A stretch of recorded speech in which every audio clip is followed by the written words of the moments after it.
హాస్పిటల్లో పనిచేస్తున్న సెక్యూరిటీ పారిశుద్ధ్య కార్మికులకి గత 4 నెలలుగా జీతాలు పెండింగ్లో ఉన్నాయి.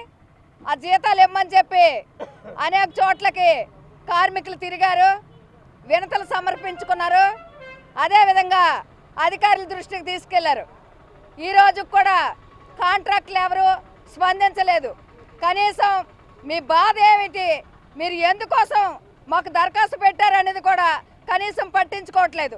అదేవిధంగా గవర్నమెంట్ హాస్పిటల్లో గవర్నమెంట్ సంస్థల్లో పనిచేసే కార్మికుడికి జీతభత్యాలు కరెక్ట్గా ఉంటాయనుకుంటారు.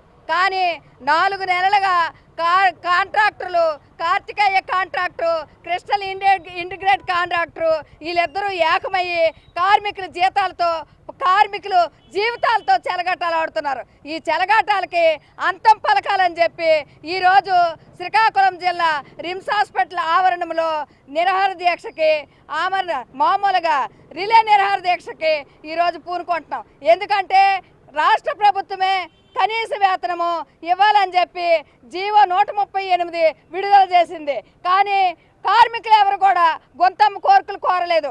అటువంటి జీవోని అమలు చేయాలని అడిగినందుకే కార్మికులకి నానా ఇబ్బందులు పెడుతున్నారు. ఇబ్బందులు పెట్టడమే కాకుండా వాళ్ళకి అనేకమైన చూటుపోట్ల మాటలతో ఈరోజు వేధించి మరి వాళ్ళకి ఎవరికి కూడా అంగీకరించకపోతే మీకు ఉద్యోగాల నుంచి తీసేస్తామని కూడా బెదిరింపులు చేస్తున్నారు. అది ఏది జరగకుండా చూడవలసిన బాధ్యత ఇక్కడున్న అధికారులకి, ప్రభుత్వ అధికారులకి ఉంది. అదేవిధంగా ఈరోజు రిలే నిరాహార దీక్ష ప్రారంభించాం. దాన్ని కూడా మీరు స్పందించి వెంటనే జీతాలు ప్రకటించకపోయినట్లుగా అయితే ఈ పోరాటాన్ని ఇంకా ముందుకు తీసుకెళ్తామని చెప్పి కార్మికులకి అండదండలుగా ఐఎఫ్టియు ముందుండి ఈ పోరాటాన్ని ముందుకు నడిపిస్తుందని చెప్పి తెలియజేసుకుంటున్నాను. నా పేరు కృష్ణవేణి, శ్రీకాకుళం జిల్లా ఐఎఫ్టియు జిల్లా కార్యవర్గ సభ్యురాలిని. ప్రభుత్వ సర్వజన ఆసుపత్రి శ్రీకాకుళంలో కాంట్రాక్టుల దుర్మార్గాలు రోజు రోజుకి మితిమీరిపోతున్నాయి. పండగ వచ్చింది, క్రిస్మస్ వచ్చింది, కనీసం కాంట్రాక్టర్లకి సీమ కుట్టినట్టు కూడా లేదు. మరి 4 నెలలుగా జీతాలు లేకపోతే డిప్యూటీ లేబర్ కమిషనర్ ఏం చేస్తూ ఉన్నాడు, అలాగే రిమ్స్ అధికారులు ఏం చేస్తూ ఉన్నారు, జిల్లా కలెక్టర్ ఏం చేస్తూ ఉన్నారని చెప్పి ఈ సందర్భంగా మేము ప్రశ్నిస్తూ ఉన్నాం. వాస్తవానికి 1 నెల కాంట్రాక్టర్ జీతం ఇవ్వకపోతే వాడు లేబర్ లైసెన్స్ రద్దు చేయొచ్చు అని చెప్పి చట్టం చెప్తూ ఉంది.